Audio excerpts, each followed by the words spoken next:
Olentzero, olentzero, gaur bera. Aldaketa eman da Olentzeroen izaeran eta baita ere bere itxuran, ez? 70. hamarkadetan sortzen zaigun olentzero, ez? Olentzero bat zikina da ona, aurpegia beltztuta ikatzangatik, gehiegi jaten du, gehiegi edaten du, zikina doa, arropa zarrekin, zarpaila da, arlote moduko bada, eta, por supuesto, pipa erratzen du.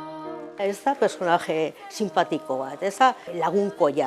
Da basoan bizi den norbait, eta da pertsonai bat beldurra ematen duena. Eramaten zuten hemen gainean herriko jendeak, gero jasotzen da, joaten da, eta gauean gertzen dena beste asunto bat da.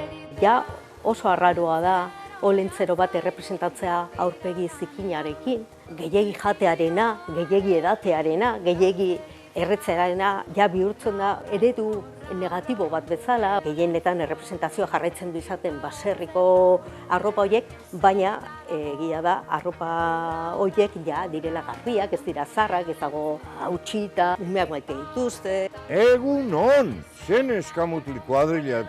Da personai bat ez ditu egin dena, Mari Domingi ez da personai bat, ez dauka olentzerok daukan aberastazun guzti hori, baizik eta da izen bat agertzen dena Gabon kanta batean. Exitoko gauza bat izan da, eta gaur egun edozein ume, Euskal Herriko umerik galdetzen badiozu, segurazki olentzero identifikatzen du Mari Domingiren presentziarekin, ez?